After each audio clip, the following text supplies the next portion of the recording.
Good evening, everybody. How are you? Welcome to the Burn with Mitch. This is your host, Mitch Bernstein, 12 Ounce Sports Network. Glad to be here again on Tuesday, October the 12th. Lots of things going on in sports. We are just about ready to crown. Oh, look at Houston. They just took a 10-1 lead. I was going to say, just about to crown the the ALCS team that will be playing Boston um, beginning, I believe, this weekend. The Houston Astros leading 10-1 over the White Sox. They're going to clinch this, and it'll be Boston and Houston in the American League Championship Series. And later tonight, we've got, actually, today, right now, Milwaukee and Atlanta are playing 0-0 in Atlanta. Atlanta wins. They go to the NLCS, and later tonight, same thing for the Giants and the Dodgers. Dodgers need to get this win to tie it up and go back to LA. So here's the thing: if Atlanta and the Giants both clinch tonight, I will be rooting for an American League team. I don't know which one. I don't really care. I can't root for the Atlanta Braves as a Phillies fan, nor can I root for the San Francisco Giants as a Phillies fan because Gabe Kapler was so stinking bad as a manager with the Phillies. So can't root for those teams. It'll be an American League team. Anyway, uh, show tonight. We start off at 6:40 in about 8 minutes with Coach Mike Rickey from the Garnet Valley High School Jaguars football team. Another bashing, if you will, Radnor this past Friday, 41-0. And this week they come to match up with Haverford High School. We're going to talk to Mike about that.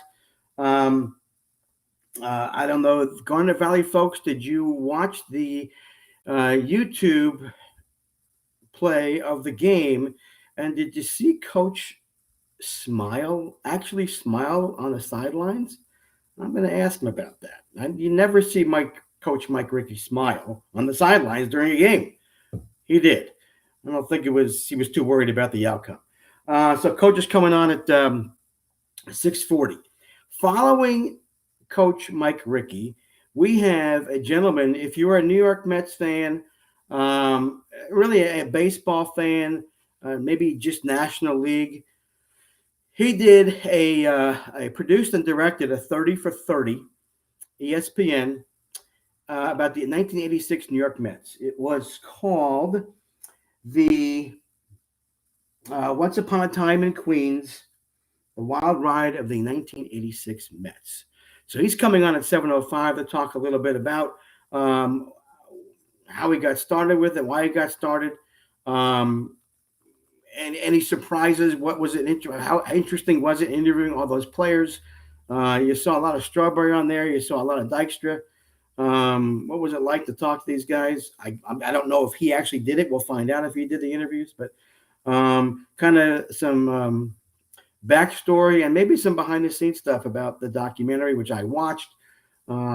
Interesting how it actually started, the documentary. So we'll talk a little bit about that too.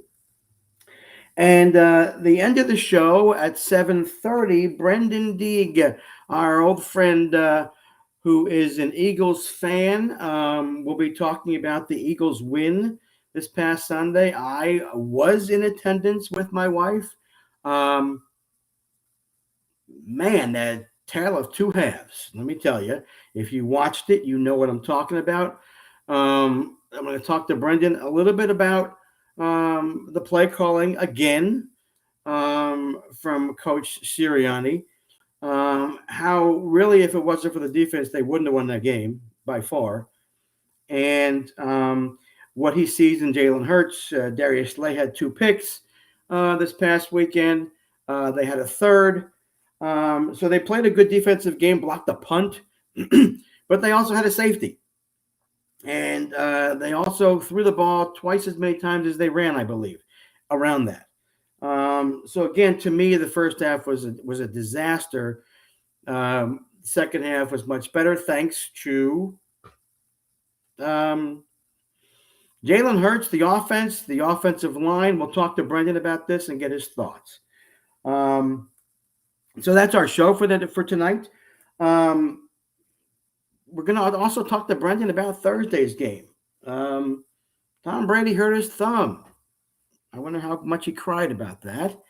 And we'll see if he has any thoughts about what the Eagles should do to uh, knock Tom Brady out of the game. I'm not saying hurt him. I'm saying he's got a hurt thumb. Maybe you want to take advantage of that. That would be me. If I had the opportunity to, go get him. Grab the hand and pull him down. And you know what? It's football. Um, so we're going to talk to Brendan also about that. Another well, I'll get into that in a second. NBA preseason continues. NHL season begins tonight. Holy mackerel! So we now have hockey. We will soon have basketball. We will have football and baseball all going at the same time. Is my favorite part of the year, as I'm sure it is yours. And I must bring up the John Gruden thing rather briefly. Um, you know, as somebody said on ESPN, I was looking at an interview this afternoon. One of the ESPN reporters said, it's going to come out. Stuff's going to come out, and whether it was 10 years ago, 20 years ago, or yesterday, um, that is the true you. I am a believer that if you say it, you mean it. He wrote it in emails. It came through, went through the brain, and went down on paper, or he verbalized it. He meant it. Unfortunately for him and his reputation, did he apologize? Of course. Did he resign? Yes. Best thing for him to do was to resign, um, and didn't want to be a distraction. And again, the only hope is that he learns from what he did, becomes a better person for it, and other folks hopefully will learn from his mistakes, as we have seen and heard for the last several years about folks who are in the media, who are either in sports or in the entertainment field, who are just not who they really are. And as fans, we are disappointed. But again, that's who they are. Um, they just need to do better. Apology, yes, it's fine. He needs to learn a little bit more about um, being a more accepting person, uh, accepting different cultures and different folks as who they are. And hopefully he will. And again, he'll be better for that, as will others around him. I still don't think there's enough training in major sports in the anti-bias, anti-racist area. I don't think they know a lot of the terms. I don't think they understand what white privilege is. Listen, I didn't know that term until I was a faculty member at where I used to work at Westtown School. This 65-year-old was able to learn through the time he was there about what white privilege looks like, about being an ally, about accepting others for who they are. Um, so that's, I hope, what Mr. Gruden will be able to do um, with this experience. Enough said on that. Let me see if Mike has his camera on. Mike, are you there? Do you have a camera on? I'm trying to figure. Mike, you look so good. Hey, there you are. Uh-oh, you disappeared. I see you, but I can't hear you. I can't hear you, Mike. Don't you just love computers and technology? All right, he's gonna try it again, folks. We want to see him, and if we can't, we can talk. That's fine. There he is again. Not holding up. The camera is not there. Mike, can you hear me? There you are. Can you hear me? Can I hear you? We're having some technical difficulties.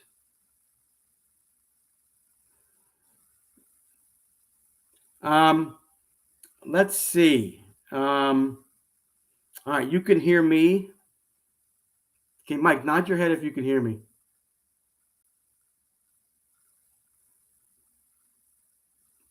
Oh, no.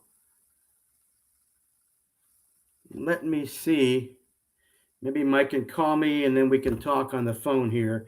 Not the best way to do it, but hey, better than nothing.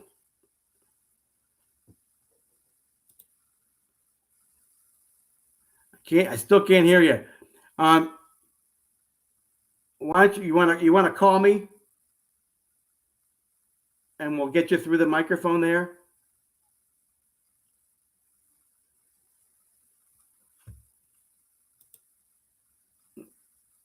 How about now?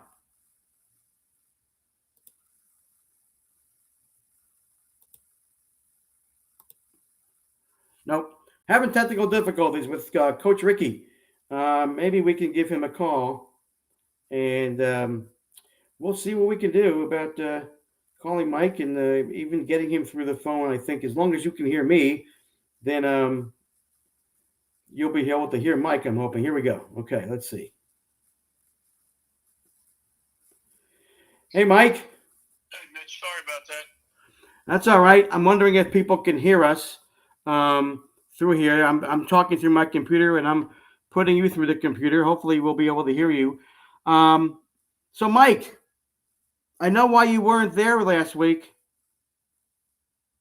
Oh, yeah.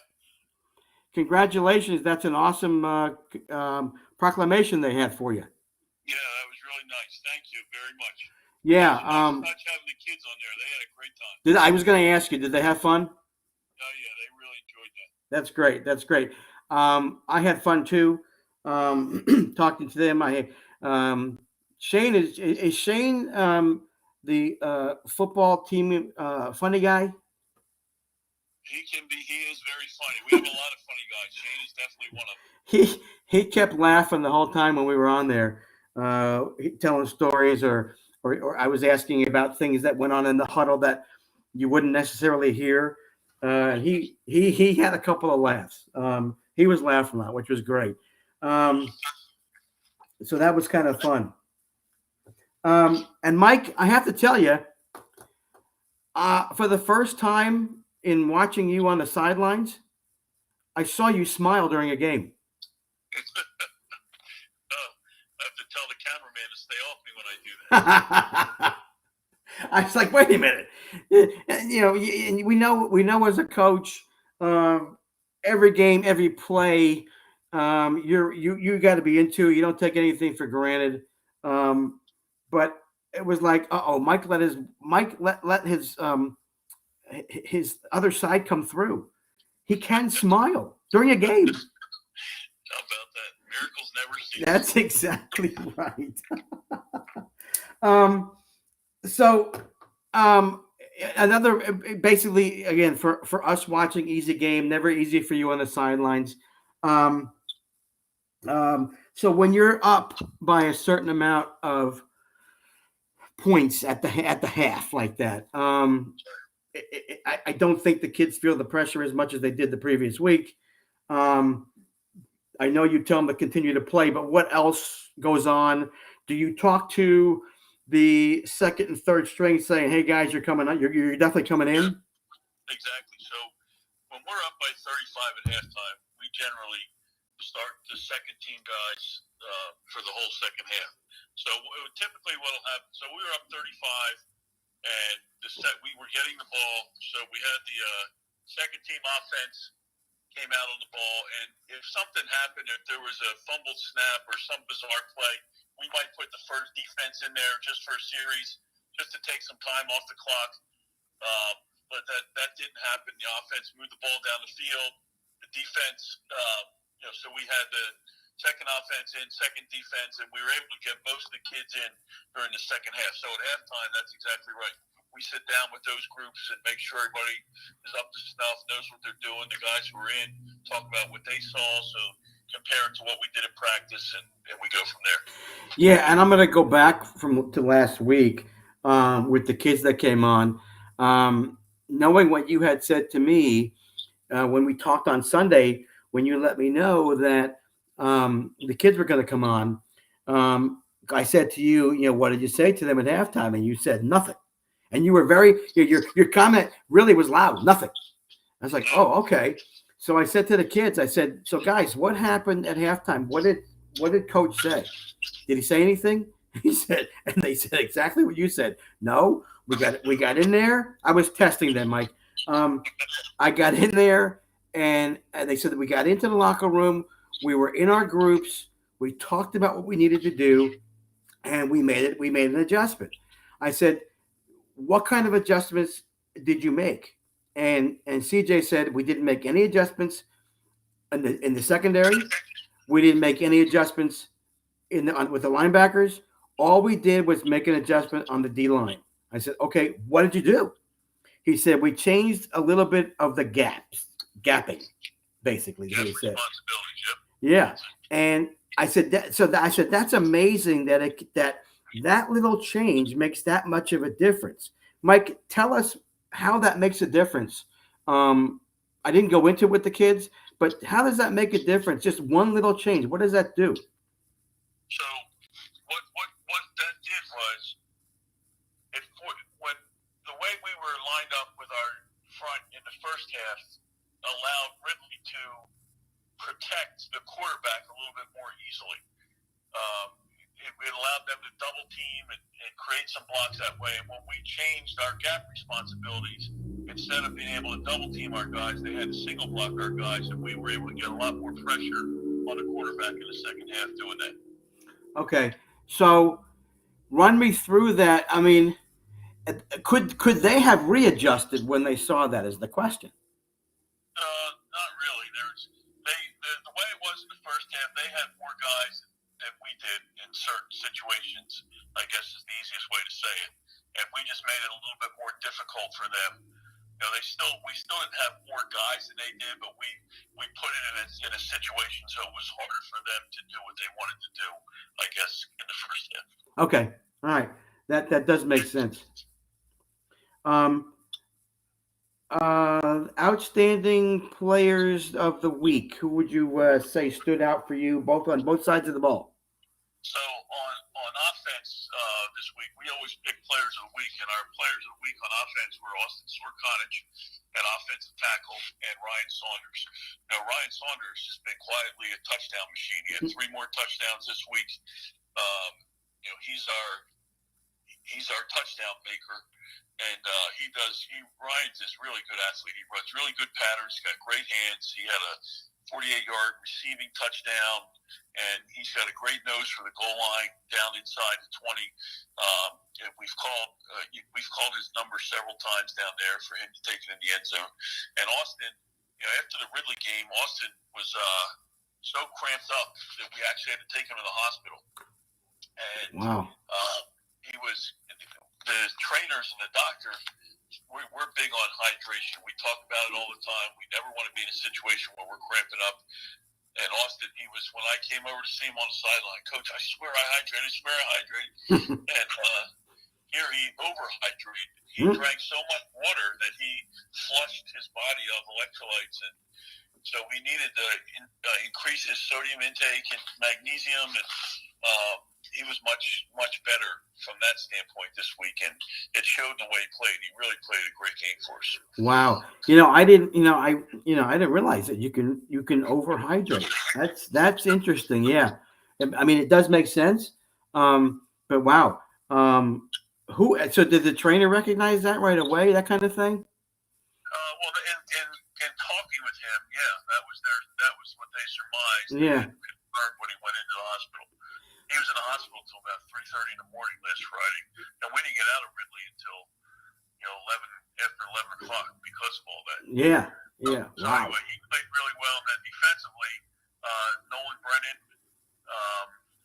played really well for us on defense, one of our defensive linemen, and Kieran Gallagher, also two of our defensive linemen.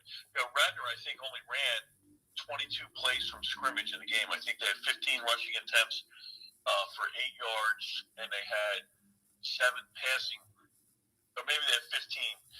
And I think they were 7 for 15. So, but only, I think they had 8 yards rushing, and they were less than 100 for the game total. So, right. Yeah. You shut them down. You shut them down, as you guys have been doing for the most part all season. Now, what do you got coming up? What are you looking for Friday with Haverford? I looked at their stats. They have more passing yards than rushing yards. They got several. They share the ball quite a bit. It seems like on both types of offense with passing and running. So, what are you looking for? So Haverford is, for the last 4, 5, 6 years, the game in our season has been Garden Valley Haverford. That's been the big game. And Garden Valley Haverford, Garden Valley Springfield, Garden Valley Ridley, those have been the top games. Haverford, especially the last several years, we've had great games with Haverford. Their longtime coach, Joe Gallagher, retired at the beginning of the year because of health reasons. He needed to get surgery on his knee, on his hip, on his back. And last year he had to sit in a chair on the sideline. He just didn't want to go through that again. And Joe Gallagher is legendary. He was on the great 72 St. James team and big name in Delaware County football, and really good guy, good coach. And Luke Doherty took over for him. Luke was his longtime assistant, really good young kid, really good young coach. And Luke is still running their offense. He did that last year. And their offense has been prolific. They're averaging 32 points a game. This is a much better team than their record indicates. They won their first 2 games of the year, then they lost 4. I think they had a couple injuries in there. And then last week against Springfield, they were down 15-0. They came back to win 41-15. Their quarterback is big, very athletic kid. He's strong. He can run really well. He can throw really well. And they're really difficult to defend. They have a couple backs, number 5 and number 6, I think, and number 27, I think, is their running back. But they're very athletic. They can run, they can catch, he can throw it. So we have to defend it. When Haverford's on and they're playing really good offense, they're really tough to defend. And nobody has really stopped them this year. So to speak. So we're hoping we can get some pressure, and we can not allow the ball to get into 5 hands and 6 hands out in the perimeter. We can't allow 11 to beat us with his legs either. So our test is to stop their offense. That's test number 1. Test number 2, they've been, over the years, one of the most physical teams that we play every year. We've had some bloody battles with them. They've been struggling defensively this year. Again, up until last week, when all of a sudden they look like the old Haverford. So I'm not sure. I know we're going to get a battle. This is going to be their game. I told the kids, if I'm in Haverford, I'm saying this is the game that's going to make our season. We had the 4 losses in a row. We get a chance to play Garden Valley at Garden Valley. They're on a 31-game Central League streak. Nobody's beaten them. This blah, blah, blah, blah. I told the kids that's what I would say if I was over there. This is a chance for us to salvage our season, and I'm sure that's what their mindset is going to be when they come in on Saturday or Friday. Yeah, it sounds like a similar situation that you had going into Ridley, quarterback. And I asked the guys. I said, "It was tough to bring him down, wasn't it?" And they said, "Yeah, he was a strong kid, and they had to focus on making an effort to tackle, to wrap up and tackle, if they could get to him or anybody, like you said, running backs or receivers. You got to wrap up. There's no other way to do it. But you can't go. You can't say, "Oh my gosh, look, they're running. They got a first down." No, you got to go get them and wrap them up. So that's what I'm sure that's what you were talking about today too, or this week. Yeah, absolutely. All right. So we'll look forward to that. Continue. How are you on the injury front? Will Shane be back? last week. He practiced a full practice today. We have to see how his ankle reacts, but he's on track to come back. So we're cautiously optimistic that he will play this week. Yeah, that's good. I mean, you guys have so much depth too. Again, look what you've done so far without him. Just adding another piece for you gives you some more options, which I think coaches. It's a luxury, right? It's a luxury to have. Knock on wood, a healthy team, and you go into each game and say, okay, we got pretty much every weapon we need, which is great. Yeah, that's a big thing to stay healthy. Absolutely. So, Mike, it's time for Memories with Mike. What do we have this week? Well, this week I was thinking way back to 1991, back when we were a very small team and we were playing Unionville. And what I remember so specifically is, the 2 weeks before we played Unionville, we were playing Interborough. And I'm talking small. We had probably 35 kids on our roster, 9 through 12. And with injuries and everything, we probably dressed about 24 or 25 against Interborough. Wow. We were losing 7-0 with about a minute and a half to go in the half. And one of the kids who played cornerback, D-back for us, broke his ankle. Well, that kid was also our quarterback. He was our punter. He was our kicker. He was our wow. He was our kick return. Back when you're small, the guys got to do everything. And I remember looking up and down in the locker room looking for replacements. I got to replace one guy with like 6. And yeah, right. Guys to do that. Wow. And we had to put a freshman in the game, and they found him.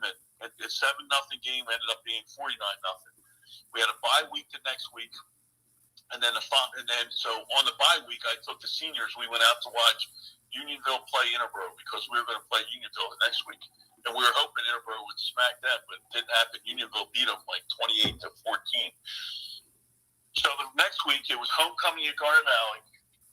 The Daily Times picked us to lose 50-0. We were 0-4.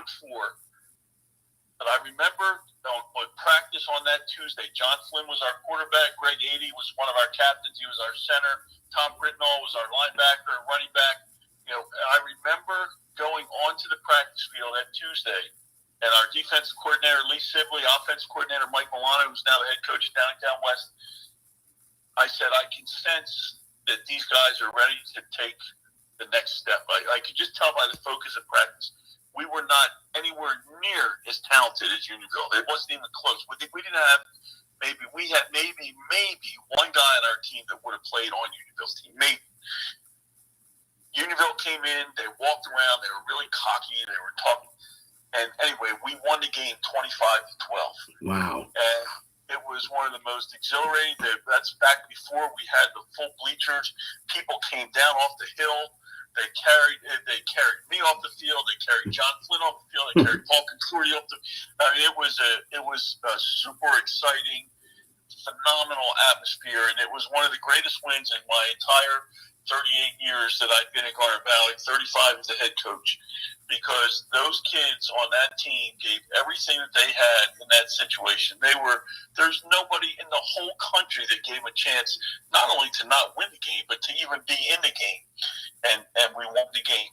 And it was, when I see those guys to this day, that's one of the first things we go back to. It was the feeling that we had coming off the field at that Unionville game. And the week of practice, Rob McMillan, we just had so many, Joe Ibra, we had so many guys that played such a big role in that game, and we had so much fun in it.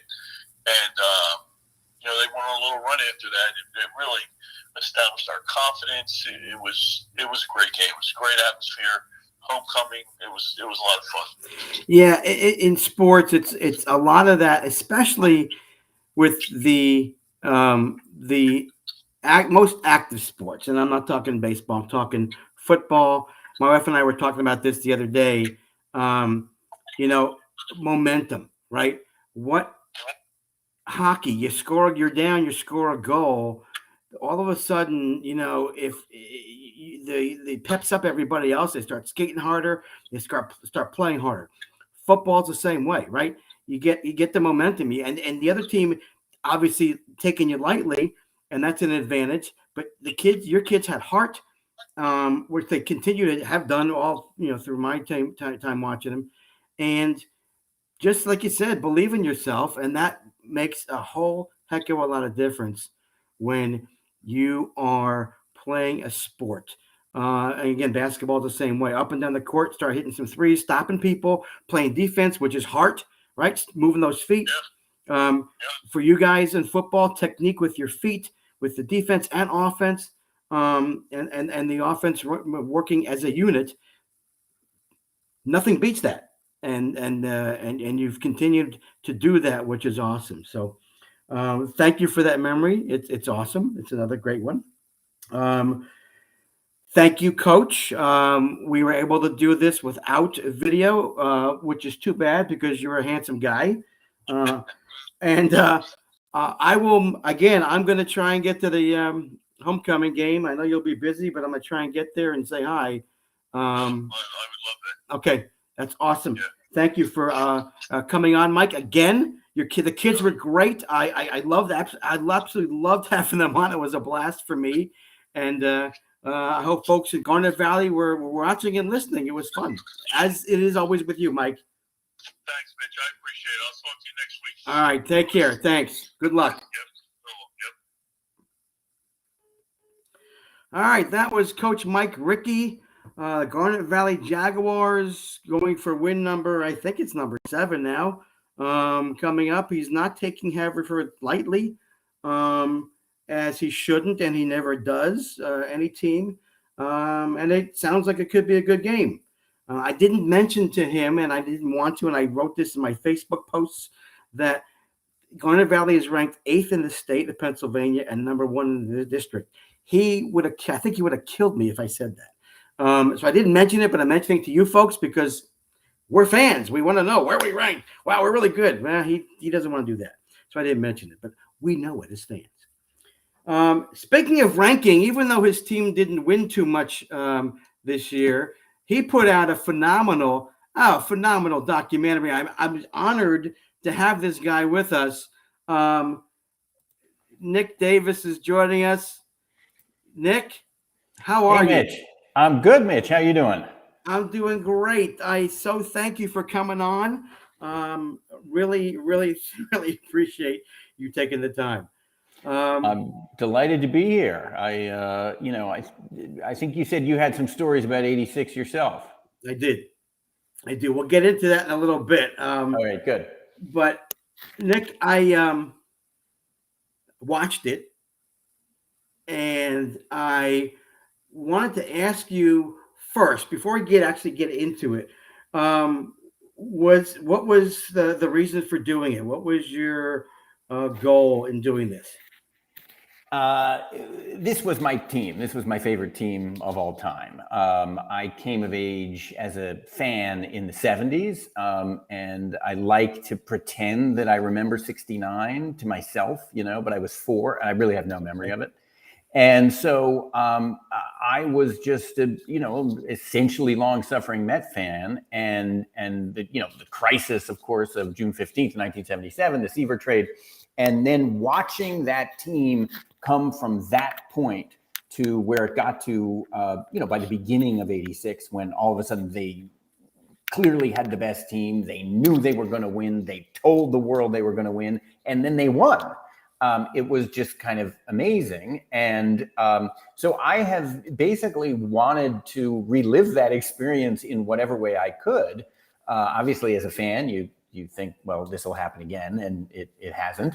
But then just as a storyteller and filmmaker, I was in Hollywood in some meetings in the 90s, and I was pitching a fictionalized version and saying, let's do the Goodfellas of baseball, thinking in my head we would model it on the '86 Mets. I wrote a script about a minor league team that was based on the '86 Mets.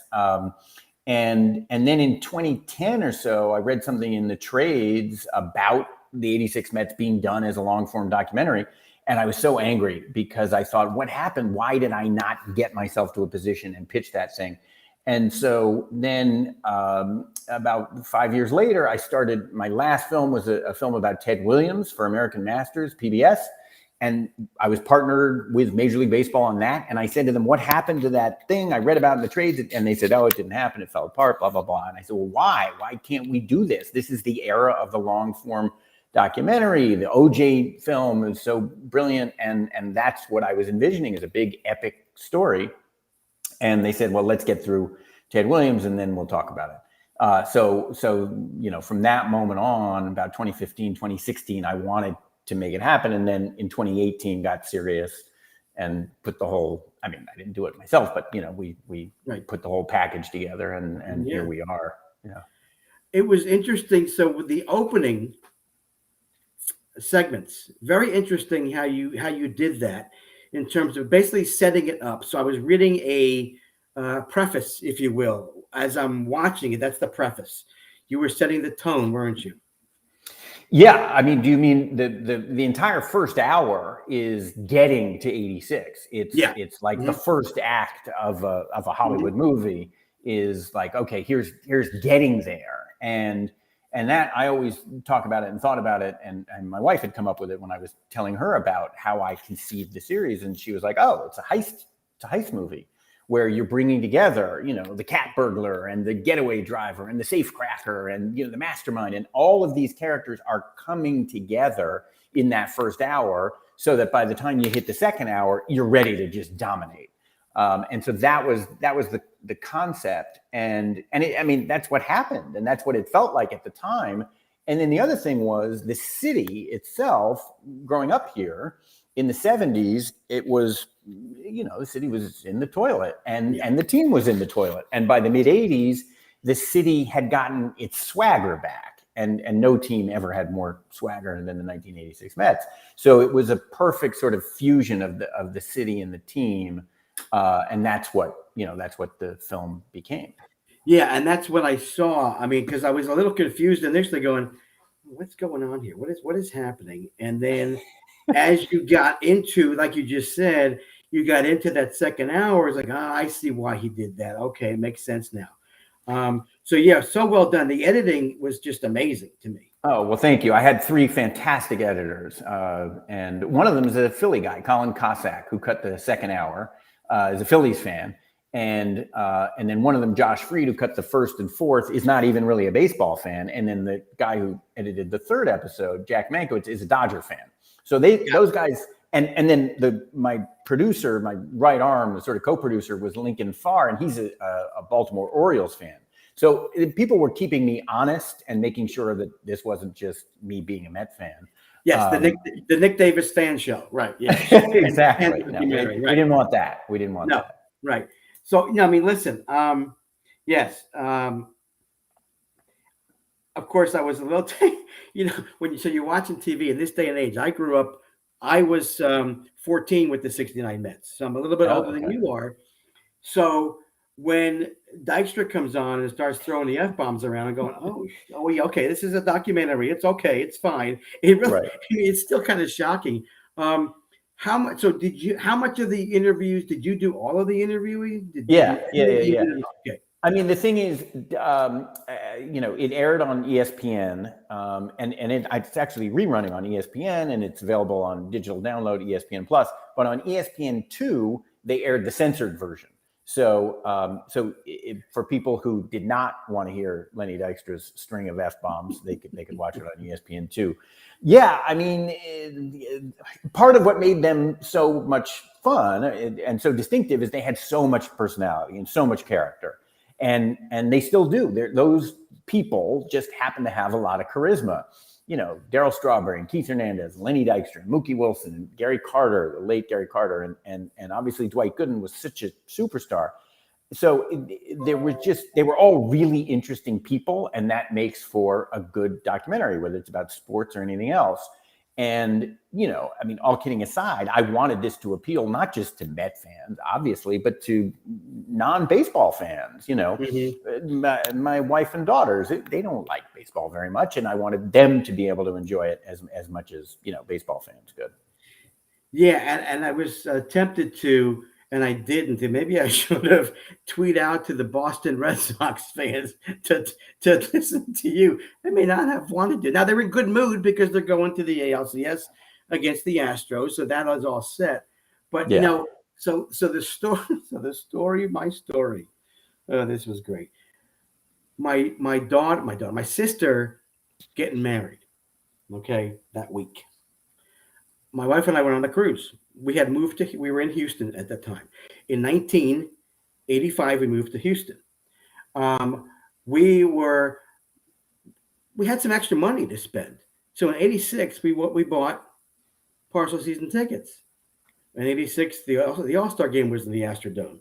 Right. An All-Star game. And what ends up happening? My team gets in the playoffs against the team I can go watch them right there in the Astrodome. Nick, I went to all 3 games. Oh, wow. You went to game 6? Oh my, yeah, 86. I had all 3 games, and I'm like, this is amazing. Now, I will tell you, when Hatcher hit the home run in that game, in game number 6, I was like right behind the foul pole, and I was like, it was one of those like, oh no, why, and then to have them take the lead, my Mets, and I'm closer. Orozco. Jesse Orozco comes in, and then what was interesting was really, I forget who wrote the book about the game. Oh, Jerry Eisenberg. Yes. Fantastic book. Yeah. So he could hardly lift his arm. Yeah. Yeah. And he threw that slider to Kevin Bass, and I was like, I had to hold it in because I was the only Met fan in that stadium in the Astrodome. So I'm walking out, and I'm like, yes. And my wife's, shh, calm down. I said, my team won. I can cheer. No, let's wait till we get to the car. Whoopee. Okay. Here comes the World Series. We're on a cruise, right? We get back from the cruise. We have our friends, our family from Boston at the wedding. How perfect was that? I made a bet with one of my cousins, sitting at game 6 in my house. So I think there were like 8-foot ceilings. When that ball, and I'm getting the chills talking about it right now, that ball goes through Buckner's legs. I jumped up. I think I'm 5'4". I think I hit my head. Mitch, you sent in your story. I did. Yes, you did. I remember it now. Okay, yes, you almost hit your head on the ceiling. I remember that. Jumped up so high. I was like, oh my God. Oh, and I wouldn't have felt it if I hit my head. Who would have cared? Right. But right. And the other thing, Nick, about those guys that you rarely hear or have heard, I'm not making the last out. Right. That was awesome. Yeah, their desire to win, as a fan, you just think, well, of course they want to win. I mean, every team wants to win, don't they? And I mean, I was just watching the 9th inning of the White Sox game, and I was like, well, these guys, they want to win. But there was, when I asked the players that, they all said, no, they've been on teams before where it's not that hunger. The hunger is just not the way it was on that 86 Mets team. And Ojeda said, if you got your 3 hits in Boston, you were happy, even win or lose, you'd be happy. And if you were happy and got 3 hits and the Mets lost, Ray Knight's going to punch you in the face. Like you're not happy. You're not happy because it's all about winning. Right. And so that was really true. And yeah, none of them wanted to make the last out. Which was great. And I'm watching and going, holy crap, what the hell's going on here? Holy crap. And I watched it, obviously watching that and watching replays of that game. And like, I mean, you think about it, but we're down to their last freaking strike. Yeah, 16 pitches. They ended up winning the World Series. And, again, they came from behind in game 7, but it was, as the players said, they thought that was like a moot point. They knew they were going to win. And Boston, they were not at all into it. They were, and man, those faces on that sideline, and the Boston fans, crucifying McNamara for the decisions he made. Yeah, well, it all worked out for us. That's for damn sure. Yes, it did, but at what cost? Like now, it's been 35 years. Well, and you're right. It's been 35 years.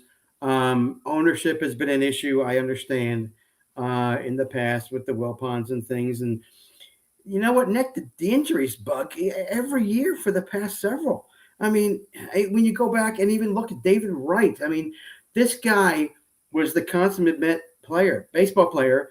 It's his career getting cut short was sad for me. I didn't get to watch him play his whole career. He had more years left, Yeah. right? And it's like, man, these guys, they can't catch a break. Our Phillies, they just stink. They're bad at talent evaluation. Right. The Mets know how to get talent, but they can't keep them healthy. No, I know. Right. Well, they did have that 1 year. I mean, and there's been a lot of, I've seen a lot, in the last, since the film aired, I've seen a lot of people saying enough already. Like, let's get a new team, and it's like, yeah, but you got to win, Yeah, absolutely. Anything surprise you while you were doing this with the players? Any interesting things that we didn't hear that you could give us some tidbits on that will be fun to hear from you, the director, producer of this? Yeah, I think the thing that surprised me the most was just how smart they were about baseball. I think because of their reputation and frankly, probably just because they're athletes or whatever, the level of baseball intelligence was off the charts. And yes, Lenny Dykstra, whatever you want to say about him, he's a baseball savant. And talking to all of them just about baseball, about hitting, about working the count, about moving the runner over, about, Strawberry told that story about he can still remember Hernandez telling him to keep the shoulder in, and all this, the baseball stuff. I was amazed because they were so talented that you did sort of have the feeling like they just went out and pulverized everybody almost without thinking. And they didn't. They thought a lot about it. They talked baseball. And the off the field reputation, which was totally deserved, has obscured the fact that they also were incredibly tight as baseball players, and they stayed after the games and talked, waited for the parking lot to clear out and talked baseball for a couple hours, especially after like a Sunday day game when the parking lot is crowded, and then they'd go party. But first baseball.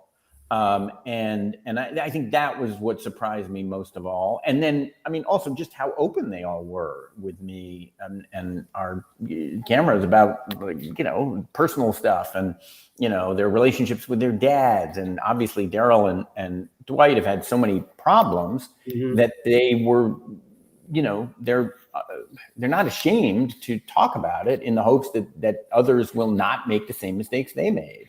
So I think those were some of the surprises. Yeah, the candidness of Daryl, especially, and what Daryl's doing now, basically preaching to those who want to hear his discussions about his Christ and believing and just being a very believer in the values of what make up a good person. You got to give him credit. Listen, they came out of it. Now, I don't know if Doc's is still having any issues, but for sure you saw that from Strawberry, and you're seeing it now. I mean, I'm following him on Facebook, and he's posting and going all over the country, preaching the gospel type thing. Yeah, he's a preacher, and it's amazing, and he's so he just has a calm about him and a sort of just a peace that and this is where the Met fan in me is sitting opposite him in the interview. By the end of the day, we had an entire day from like 10 to 8. Did a full day with Daryl, and he was the one guy I traveled for during the height of the pandemic. Like a lot of those were conducted via Zoom once the pandemic hit, but at one point I did think, gosh, if he had been this centered, he would have hit 850 home runs. I mean, he had such peace and presence of mind, and also an athlete's mentality. I mean, he said at one point, we beat you with the bat, but we also beat you with ease. And I'm sitting 4 feet from Daryl Strawberry, and he's doing this. I'm like, I get it. I just asked a question. Please don't hurt me, Mr. Strawberry.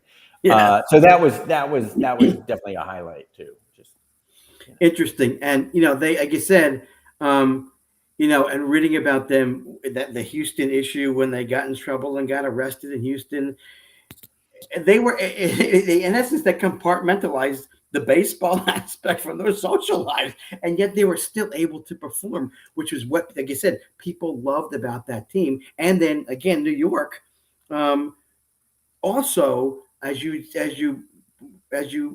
showed us in the documentary, back in this team and saying, getting on board and really saying, hey, yeah, come at us, see what happens. Yes, exactly. Come at us, come get us. They put a bullseye on their own backs, and it came from Davy Johnson, and they all sort of took after him, and he said, we're going to dominate, and they were like, all right, I guess if he says it and we all feel it, let's go do it. And they did. And it's just, they didn't care. And there's something very appealing about that.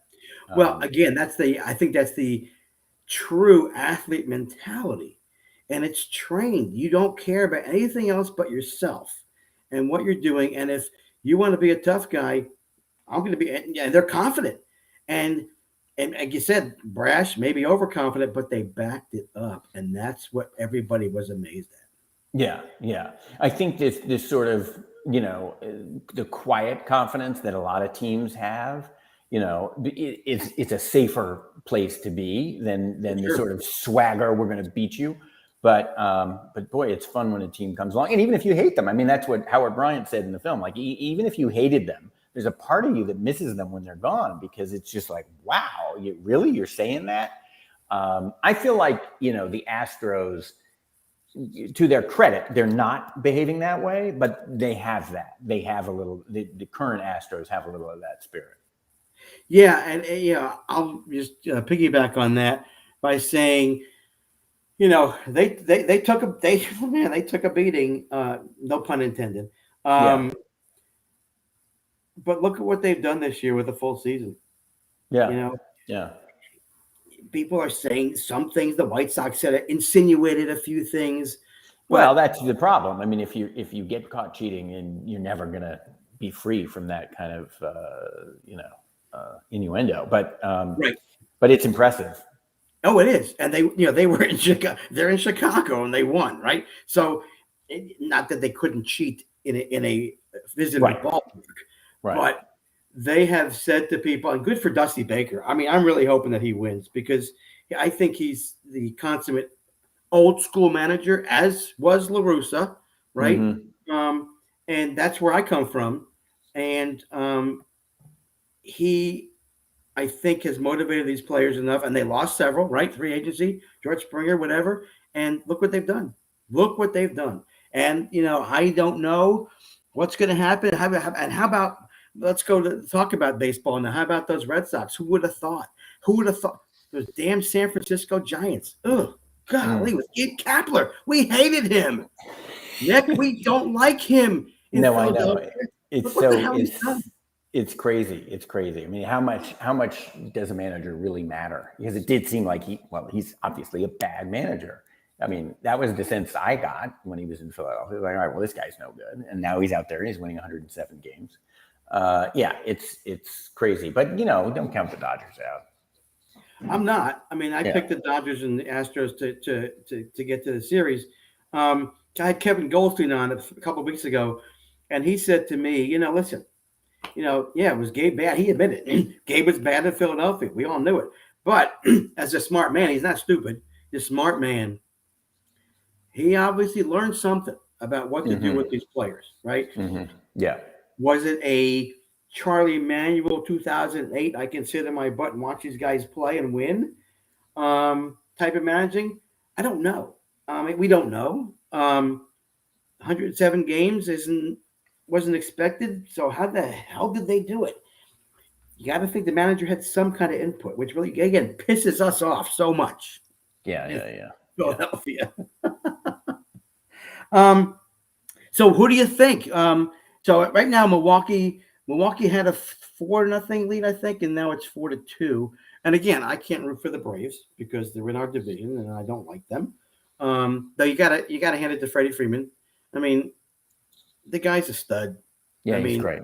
He's great. Killed. I mean, and he's such a nice guy. You see him mic'd up and he's talking. He's having fun. You can't not like that guy. Yeah. The other guy I've started to really like, and it's horrible as a Met fan to say this, is Wainwright. But I think Wainwright's terrific, and it's like he's a great announcer. And when he struck out, I can't remember who it was. I think it was Jeff McNeil. In early September, he struck out McNeil with the bases loaded, and after the game, and they said, "What'd you think?" I mean, that was sort of like the Beltran strikeout. And he said, "Yes, well, the fans are very nostalgic here in New York, and I wanted to give them a little something to remember." It's like it's just great, and he's seems like he's a terrific announcer too. So yeah, I don't know. I guess I was rooting for the Brewers. Just I don't know why, but I basically at this point I'm kind of like anybody but the Red Sox. Oh, okay. Yeah, I don't really like the Red Sox. Yeah, okay. Not a Boston fan. I was happy to see them beat the Yankees, and now I wanted to see them lose, and then I'll be fine. Yeah. All right. I mean, that's going to be an interesting series. I'm looking forward to it. Oh yeah. I was thinking that if Tampa won, you could have essentially had warm weather climates in every ballpark for the NLCS and the LCS. Right. Boston didn't help that, but no. But I mean, it's Fenway. It's great for baseball when the Red Sox are in it because Fenway's so great. But I just don't want to see them win. I have a lot of Twitter friends who are Boston fans. So I don't have listen. I lived in Houston. I still have those Houston feels. I would love to see them win. I was so excited when they got in initially in the playoffs. Well, so I have a personal connection, not personal, but I have a connection to Kyle Tucker, the Astros' new right fielder. Because my last film was Ted Williams, right? And for that film we filmed recreations, and we needed somebody to stand in and give us the Ted Williams swing, and we got this minor leaguer in the Astros organization, Kyle Tucker. So we filmed these recreations in February of 2018. He'd never appeared in major leagues.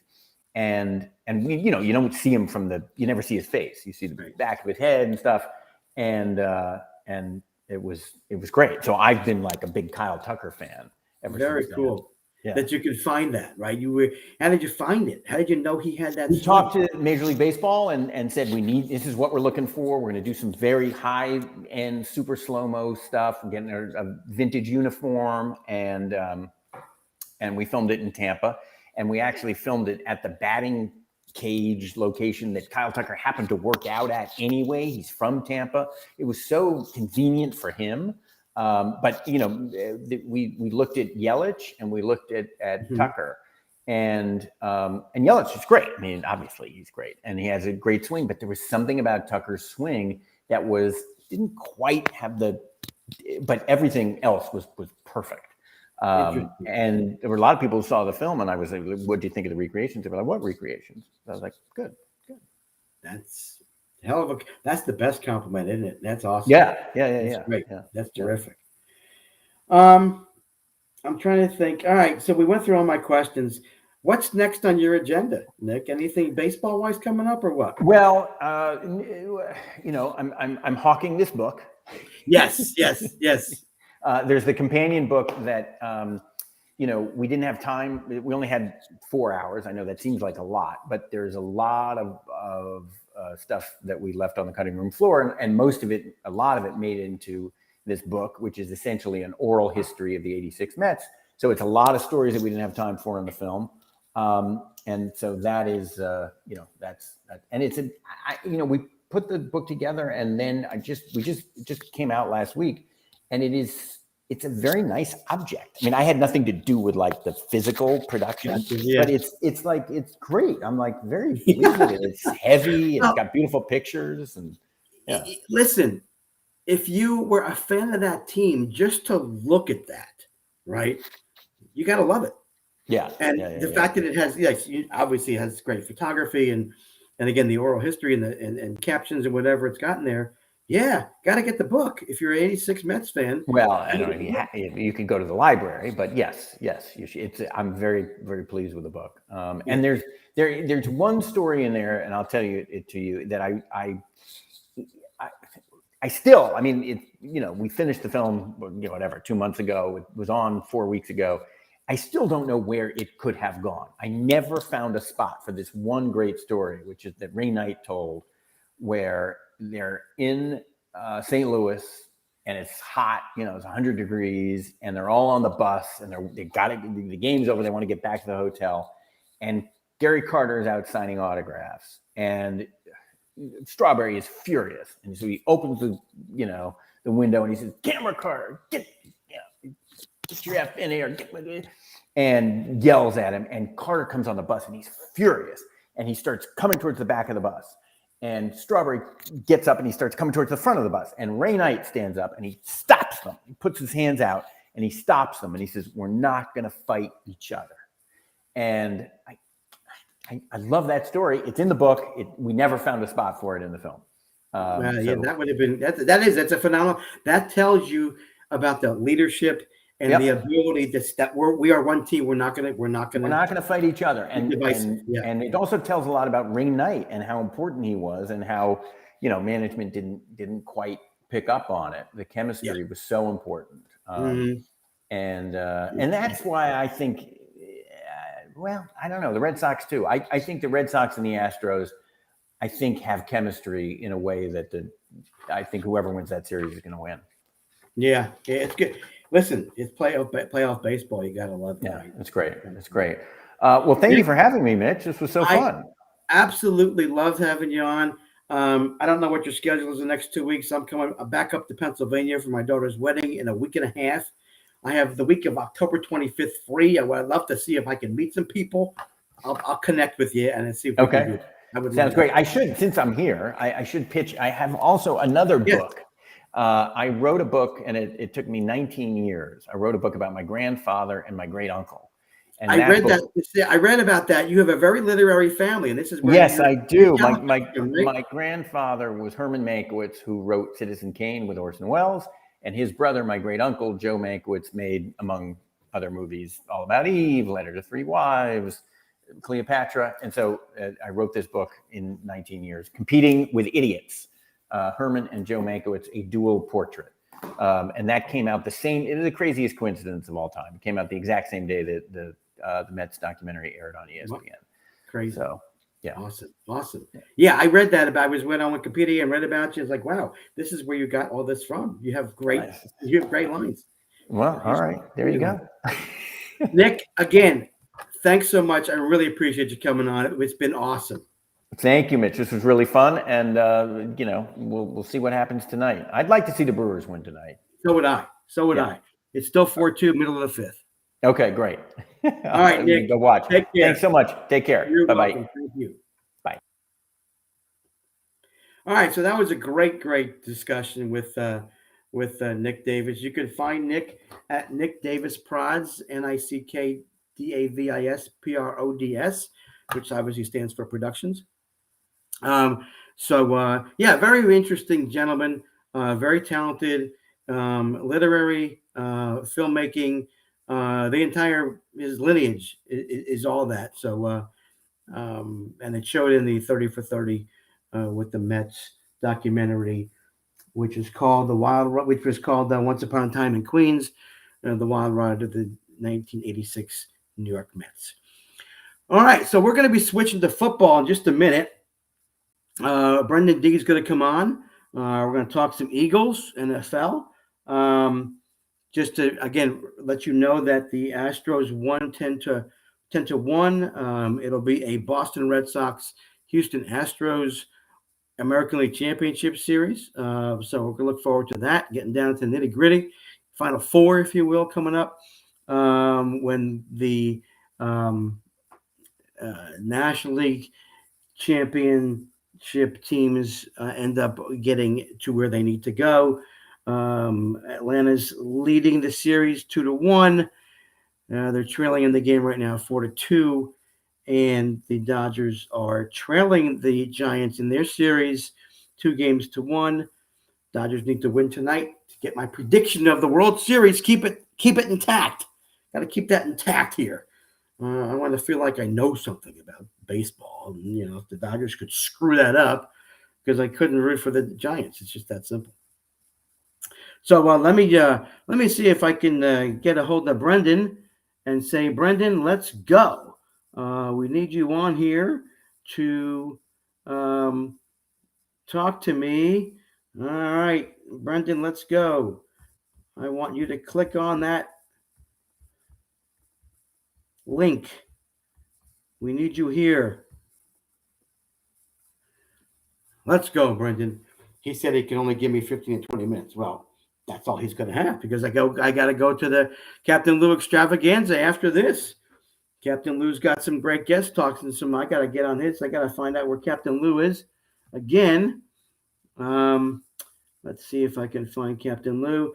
All right, Brendan's texting me right now. 2 minutes having computer issues. That could be the story of the night. Computer issues. But let me see if I can get Captain Lou here. Find out what he is up to this evening. I'm going to scroll through something here, and hopefully Brendan will be up with us and be on screen.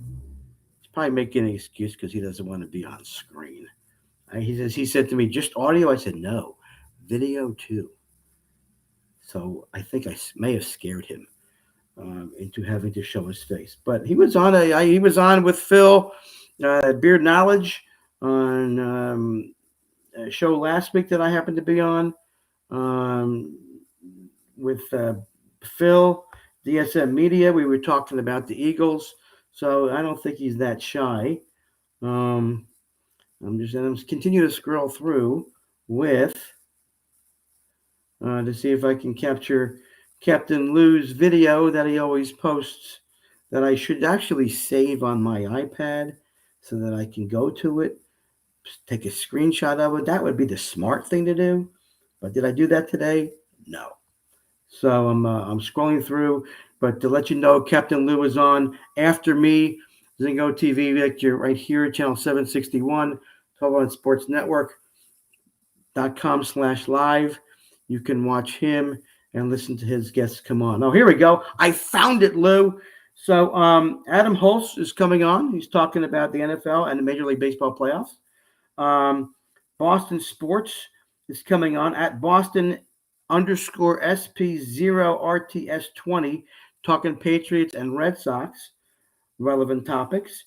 And then IndyCar Tim talking college football and Aggie football and Dallas Cowboys, the NHL, the Captain Lou Six-Pack Challenge is on again. So a big show for Captain Lou coming up this week after me this week.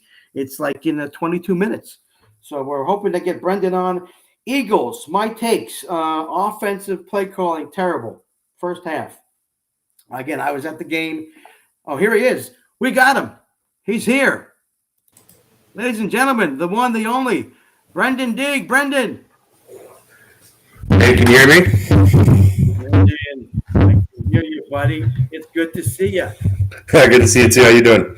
Good. I was having issues with my computer. That's okay. All right, so Brendan, I was there. We're going to get right into this. Good game, eventually. Play calling sucked. Absolutely sucked. First half. Your thoughts? Yeah, play calling was rough to start. Well, pretty much the whole game. It was disappointing. Look, this was a fast defense. Carolina they had speed all over the defense. It didn't really match the game plan that Nick Sirianni had with the quick screens, the swing passes. Like, this was not the kind of offense you want to run against that style of defense. And they didn't get away from it. It was constant swing passes, constant screens. They didn't adjust until the fourth quarter. It was not a good game plan at all. This was not a good Nick Sirianni game plan. But you got to give credit to the offense for bouncing back in the fourth quarter. You get a ton of credit there. There's kind of like a morale-saving fourth quarter on offense and across the board defense and special teams. So, the offense was bad for 3 quarters, maybe just a little over 3 quarters of the game, but credit to them for coming back. Yeah, you do have to give him credit, absolutely, for continuing to stay focused, to running the plays, and listen. End of the game, all of a sudden, it looked like the offensive line was really mowing them down. It looked like Carolina was really tired. So that was really interesting to watch, especially being there with 70. I'm telling you, no exaggeration. In my section alone, Brendan, there had to have been 85% Eagles fans.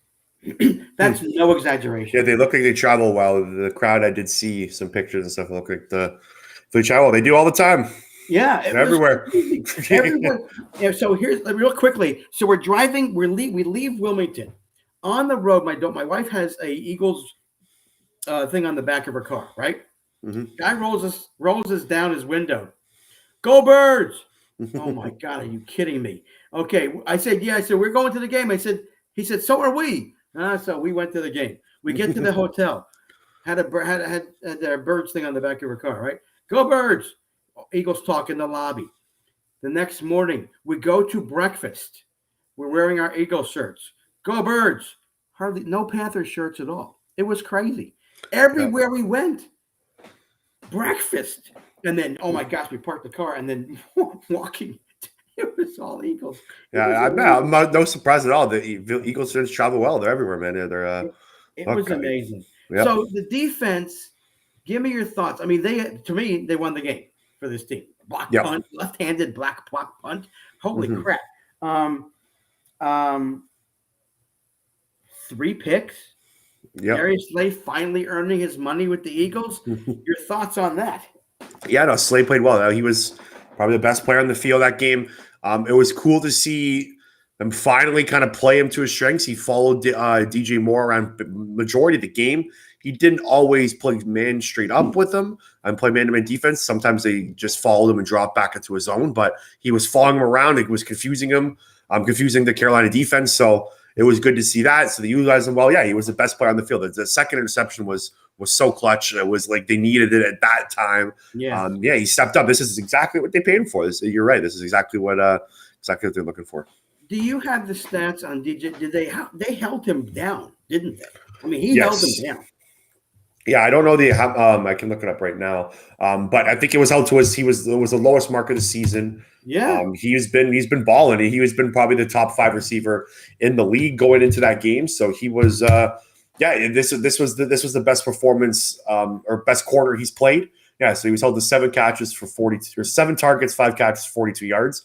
He was going up back-to-back 100-yard games of over 8 catches and 12 targets. So yeah, he was a non-factor, but he wasn't as good as he was over the last 2 games. So yeah, that was perfect. Man, the defense was awesome. The defensive line stepped up big time this week. Mm-hmm. And they got after him with only 4 guys too. They didn't have to blitz a lot.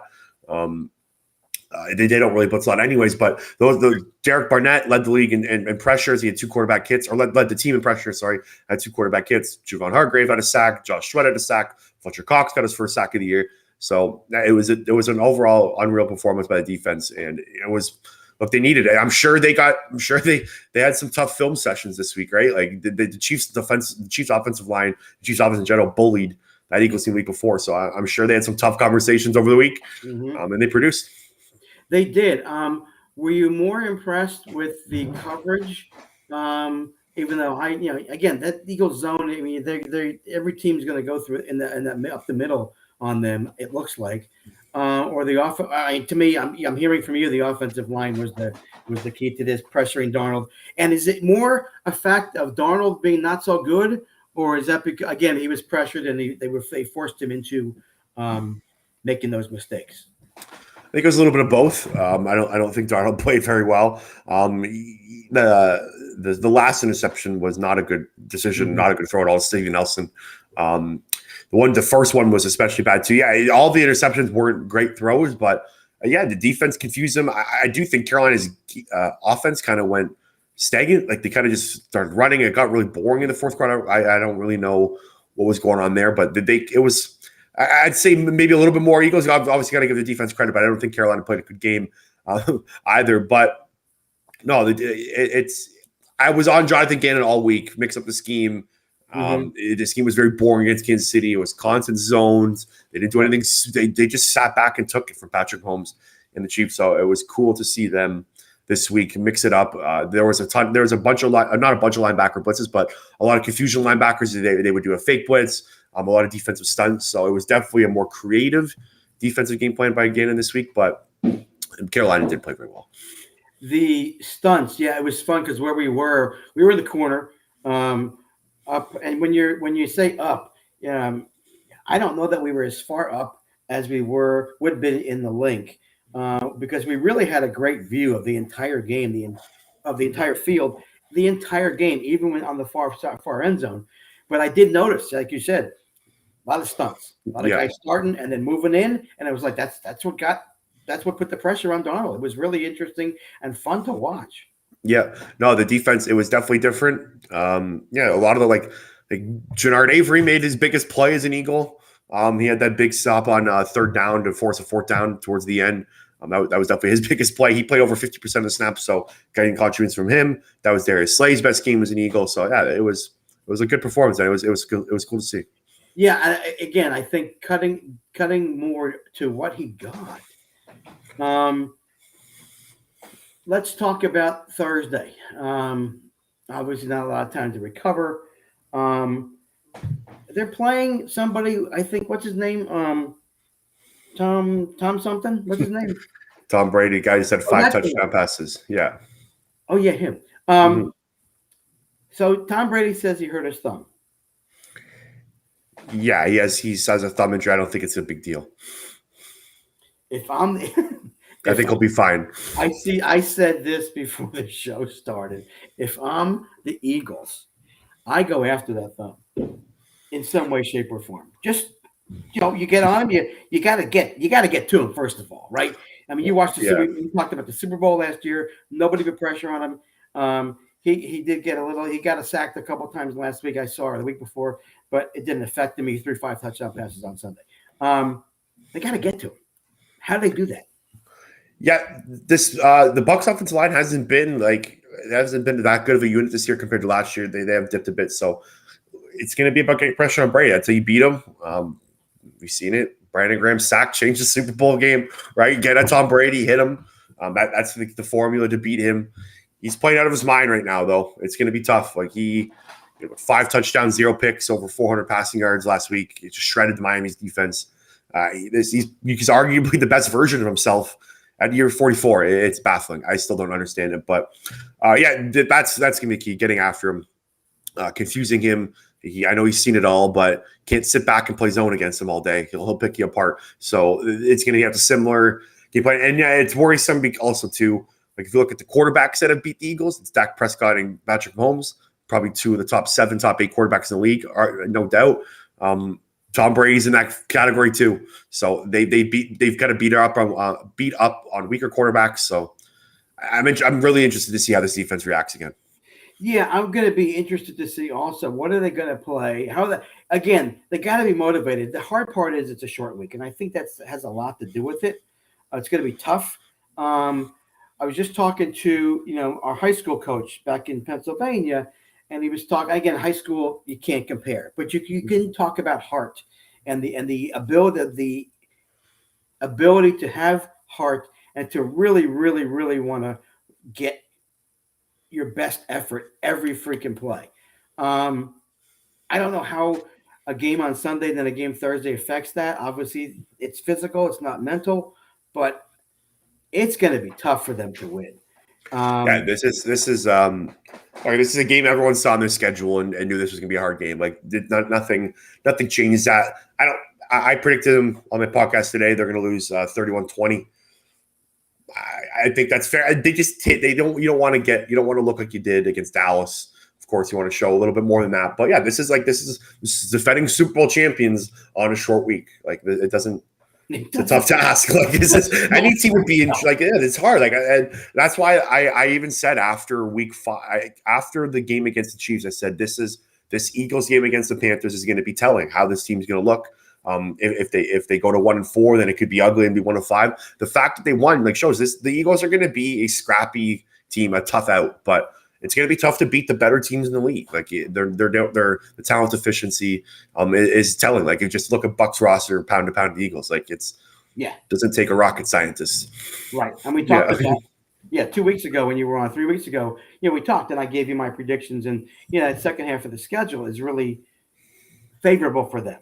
Mm-hmm. We know that they're not supposed to win this game, and they're not supposed to win against the better teams. However, we've seen now what they can do. Yeah. Every team is different. We understand that.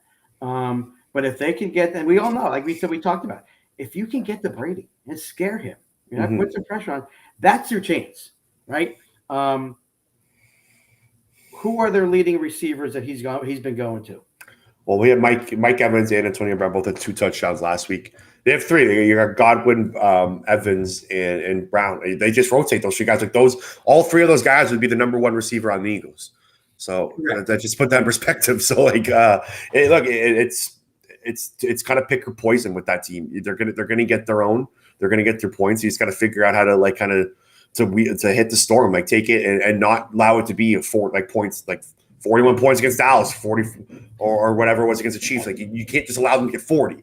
If you can allow them to be in that 25 to 30 range, and then maybe you have a good offensive day, who knows, right? Like it's any guess, but that's football. But as like just look, if the matchup just isn't there. Like the matchup, in my opinion, is not good. The Eagles defense again they got lit up by 2 really good quarterbacks. This is another one, and a good offensive system. So yeah, again, it's gonna be. It's really. I'm just really curious to see how Gannon reacts to this. If does he use a similar game plan or does he go back kind of to just let's play zone like it against the Chiefs? We'll see. Which I hope not. And I'm just again on the other side of the ball now. The offense, is he going to run the freaking ball? Is he going? Is Tampa going to good against the run? This team, the Bucs isn't a team that you want to run the ball against. They have I don't know if their run defense is top this year, but last year they had the best run defense in the NFL. It's one of the better ones this year, top 5, and they're banged up in the secondary. No Carlton Davis, no Murphy Bunting, so there's injuries there you can take advantage of in the passing game. But we'll see.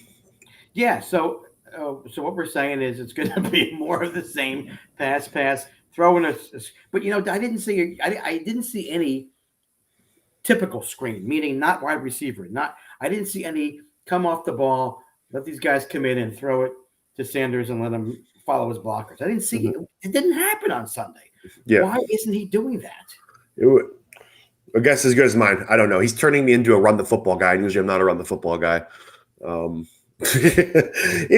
don't know. Against the Chiefs, the game plan was fine. It wasn't. I thought he called a good game yesterday. It's kind of like he's inconsistent. I don't know. It's hard to get a grasp on kind of what his offensive philosophy wants to be, what kind of coach he wants to be right now. He's been kind of all up and down. But yeah, this isn't a run the ball game. The Bucs have a really good run defense, so they should take advantage of the passing game.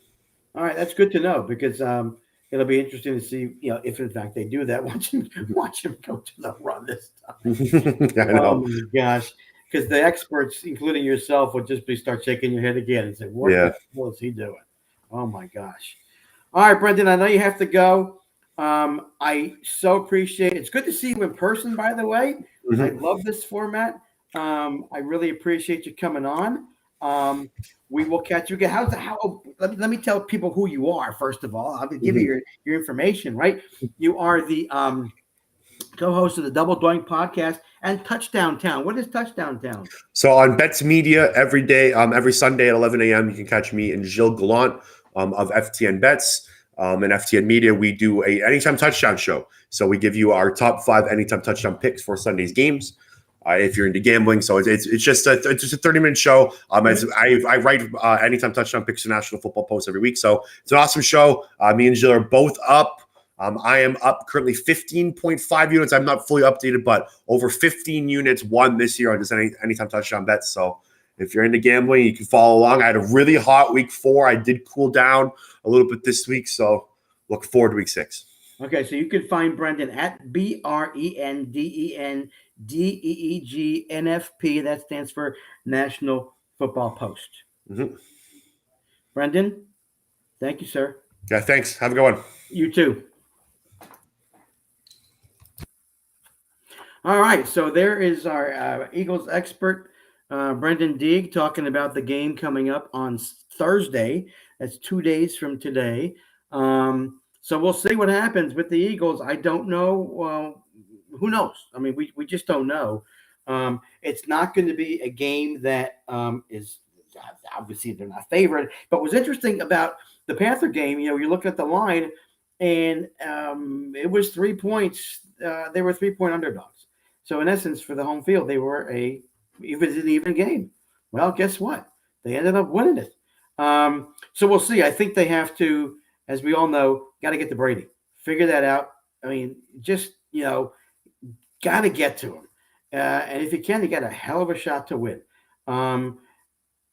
As Brendan said, their secondary is injury, not prone, but full of injuries. And probably if they're smart now, they won't run the ball. And they'll come up with a game plan that will allow them to vary the pass play so it's not strictly one area or one receiver. They'll use everybody, use Miles Sanders, they'll use Gainwell, they'll use the tight ends.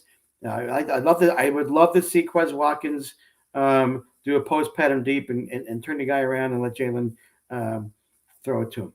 I think Jalen is a good quarterback for a young kid. I think people need to give him a chance. I think they need to give him a chance, especially with this new regime, this new head coach, and the offensive coordinator and receivers, and play it out. The second half of that schedule is very favorable for this team. If they can just hang in there, and even if they go, 2-6, which is a good possibility, they could reel off 4 in a row, go to 6-6, and then you got 5 games to go, and then, against Washington and the Giants, and they got the Jets coming up. I mean, those are wins. I mean, they should be wins, and my prediction was 9-8 or 10-7, and I don't know that they got to 10, but they could get to 9. So we shall see. Eagles fans showed up like crazy. We could not believe it.